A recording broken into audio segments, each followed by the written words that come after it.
नमस्कार, स्वागत है आप सभी का एक बार फिर से आपके अपने ही परिवार हनुमान सेवा परिवार में। आशा करते हैं कि प्रभु श्री हनुमान जी और परम पूज्य बाबा महाराज जी आप सभी पर अपनी असीम कृपा बनाए रखें। सब सुख लहे तुम्हारी शरणा, तुम रक्षक काहू को डरना। अर्थात जब संकट मोचन श्री हनुमान जी हमारे साथ में हो तब मनुष्य को किसी बात के लिए घबराने की आवश्यकता नहीं। बाबा महाराज जी हमेशा एक बात कहा करते थे कि तुम्हें किसी भी मनुष्य या किसी भी परिस्थिति से कभी भी डरना नहीं है, क्योंकि तुम्हारा कोई भी इस धरती पर कुछ भी नहीं बिगाड़ सकता। वास्तविकता दोस्तों यही है कि आपको कोई भी हानि नहीं पहुंचा सकता। जब तक ईश्वर की आपके कर्मों के प्रति अनुमति ना हो तब तक आपका बाल भी बांका नहीं हो सकता। हम जिन लोगों से डरते हैं या जिन परिस्थितियों से डरते हैं वह सिर्फ हमारा विचारों की एक अतिशयोक्ति होती है। एक होने वाले घटनाक्रम के अंदेशे में हम विचारों की उधेड़-बुन में इतने फंस जाते हैं कि हमारे अंदर भय स्वतः प्रवेश कर जाता है।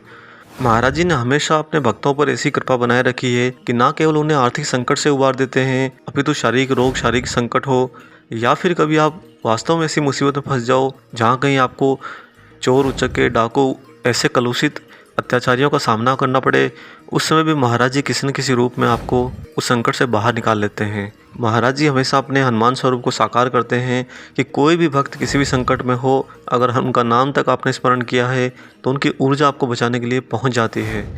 दोस्तों आज का ये वीडियो कुछ हटके है, इसमें ना ही कोई आर्थिक चमत्कार है और ना ही कोई अकस्मात लीला है। आज के इस वीडियो में एक ऐसा घटनाक्रम का जिक्र होगा जहाँ पर भक्त को जान पर बनाई थी, अतः वीडियो के अंत तक बने रहिएगा।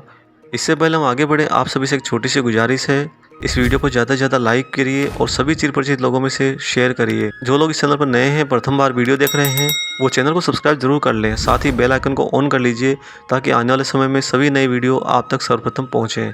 आइए बिना देरी करे ले चलते हैं आपको इस अलौकिक घटना पर। दोस्तों इलाहाबाद में कटरा मोहल्ले में महाराज जी के एक अनन्य भक्त रहते थे, कन्हैया लाल जी।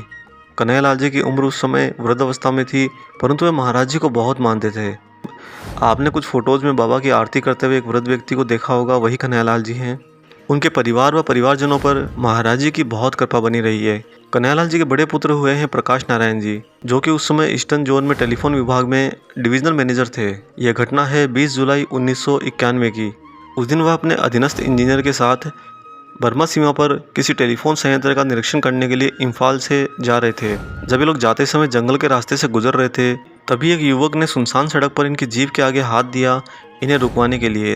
प्रकाश नारायण जी ने सोचा कि शायद इसे कुछ मदद की आवश्यकता हो, अतः उन्होंने जीप रोक दी। उनके जीप के रोकते ही दनादन 7-8 युवक और आ गए और सभी के पास AK-47 राइफल थी। दोस्तों ये उग्रवादी थे। प्रकाश नारायण जी को समझते देर न लगी कि वह अब उग्रवादियों से घिर चुके हैं। ऐसी परिस्थिति में उनके बचने का कोई अवसर नहीं था।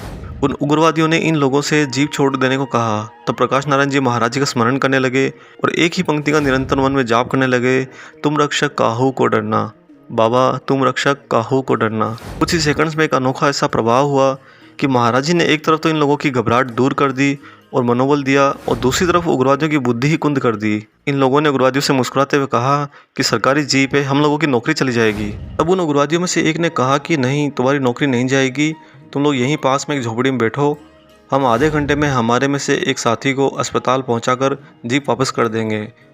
हुआ यूँ था कि उन उग्रवादियों में से एक साथी उनका जख्मी हो रखा था और वे उसके इलाज कराने के लिए किसी राहगीर के साधन का इंतजार कर रहे थे। उन्हें प्रेरणा हुई कि जान बचे सो लाखों पाए, अतः वे जीप से उतरकर अपना सामान सहित नज़दीकी झोंपड़ी में चले गए। उस समय उग्रवादी लोग उनकी जीप लेकर चले गए। प्रकाश नारायण जी के जीप का जो चालक था वह मणिपुरी ही था। उनके जाने के बाद सामान झोपड़ी में छोड़कर ये लोग बाहर आए, तभी कुछ महिलाएं झोपड़ी में ताला लगाकर कहीं चली गई। अचानक प्रकाश नारायण जी ने महसूस किया कि महाराज जी की आवाज़ में आकाशवाणी हो रही है, भाग जाओ, अच्छा मौका है, तुम्हारा अपहरण भी हो सकता है। यह सुनकर प्रकाश नारायण जी तुरंत अपने सहयोगी के साथ वहाँ से भाग निकले और भागते भागते मुख्य सड़क पर आ गए। बाबा की कृपा से इन लोगों को तुरंत एक सवारी गाड़ी भी मिल गई जिसमें बैठकर ये लोग इम्फाल आ गए और वहाँ रिपोर्ट उन्होंने दर्ज करा दी। कई घंटों बाद वह मणिपुरी ड्राइवर जीप और सामान के साथ वापस आ गया। उसने बताया कि एक मरीज को अस्पताल पहुंचाकर ये उग्रवादी बाजार में गए, वहाँ उन्होंने गोलीबारी करी और वापसी में मुझे लेकर वो लोग जंगल गए। वहाँ जंगल में उतरकर उन्होंने मुझे इतना ही कहा, तुम बस चले जाओ। यह महाराज जी की प्रेरणा थी कि उग्रवादियों की बुद्धि फिर गई थी। उन्होंने न तो जीप हथियाई और न ही जीप के चालक को कोई हानि पहुंचाई। इस तरह न सिर्फ बाबा महाराज जी ने प्रकाश नारायण जी और उनके सहयोगी की जान बचाई, अपितु उनकी सरकारी जीप और उनके चालक को भी सकुशल वापस लौटा दिया। महाराज जी को जब पुकारा गया कि सब सुख लहें तुम्हारी शरणा, महाराज जी ने इस बात को चरितार्थ किया कि वास्तव में सभी सुख महाराज जी के चरणों में ही स्थिर हैं। अगर आपके जीवन में कोई भी महासंकट हो, महाराज जी उसे टालने में क्षण भर भी नहीं लगाएंगे। बस सच्चे मन से बाबा महाराज जी को पुकारिए। और दोस्तों, कभी भी पुकार में या भक्ति में स्वार्थी ना बने। स्वार्थी अर्थात जब आपको आवश्यकता हो तभी आप उनको पुकारें और उसके बाद उन्हें भुला दें और गलत कर्मों पर अग्रसर रहें, ऐसा कभी ना करें। देखिए, भक्ति की परीक्षा आपके कर्मों में ही छिपी होती है।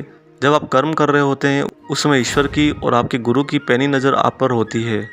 वह देखते हैं कि जब आपको सब कुछ उन्होंने उपलब्ध करा दिया, उस समय आप उनके दिए हुए आशीष का सदुपयोग करते हैं या दुरुपयोग करते हैं। कुछ भक्त हमें मैसेज भी करते हैं कि हम पूजा पाठ करते हैं लेकिन हमारे जीवन में संकट टल नहीं रहे हैं। जब उनसे पूछा जाता है कि आप गलत कर्म ना करें, गलत रास्ते पर ना चलें, दुर्व्यसन ना करें, वासना का शिकार ना हो और ना ही किसी के साथ आप गाली गलौज या अपशब्द कहें, ना किसी के मान को ठेस पहुँचाएँ, तो उनमें से कुछ भक्त ऐसा कह देते हैं, पूजा पाठ तो करते हैं लेकिन ये तो कभी कभी हो ही जाता है, मनुष्य है, ऐसा नहीं है। जब आप घोर संकट में होते हो और उस समय आप हनुमान जी को पुकारते हो कि सब सुख लहे तुम्हारी शरणा, तुम रक्षक काहू को डरना, तो दोस्तों हनुमान जी तो तुरंत अपनी ऊर्जा आप तक पहुंचा देते हैं आपके भले के लिए, परंतु उसका मान भी आपको करना चाहिए और इसके बाद में आपको संयम से जीवन को आगे बढ़ाना चाहिए। क्योंकि अगर आप ईश्वर की भक्ति भी करते हैं और गलत रास्ते पर भी चलते हैं तो आप अपना ही नहीं ईश्वर का भी अनादर करते हैं, क्योंकि परमात्मा स्वयं आपके अंदर विराजमान है। और हनुमान जी की ऊर्जा या महाराज जी की ऊर्जा आपके कार्य इसलिए सिद्ध नहीं करते कि उन्हें आपसे इसके बदले में कुछ प्राप्त होता है। वह तो सिर्फ आपका कार्य करने के लिए इसलिए दौड़े चले आते हैं क्योंकि वह आपके हृदय में विराजमान परमात्मा उन प्रभु श्री राम जी को देखते हैं और राम जी के कार्य किए बिना उन्हें चैन कहाँ। इसलिए दोस्तों, जीवन में बहुत संयमित रहिए, अपने आप को बाहरी तन से ही नहीं आंतरिक मन से भी साफ रखिए और कभी किसी का मन ना दुखाइए। आशा करते हैं आज का वीडियो आपको पसंद आया होगा। वीडियो अगर अच्छा लगा है तो वीडियो को लाइक ज़रूर कीजिए और जो लोग चैनल पर नए हैं चैनल को सब्सक्राइब कर लीजिए। मिलते हैं जल्दी एक और ऐसे ही खूबसूरत अंक के साथ। तब तक अपना और अपने माता पिता का पूर्ण ख्याल रखिए और प्रभु श्री हनुमान जी और बाबा महाराज जी की नित्य निस्वार्थ होकर सेवा करते रहिए। जय सिया राम।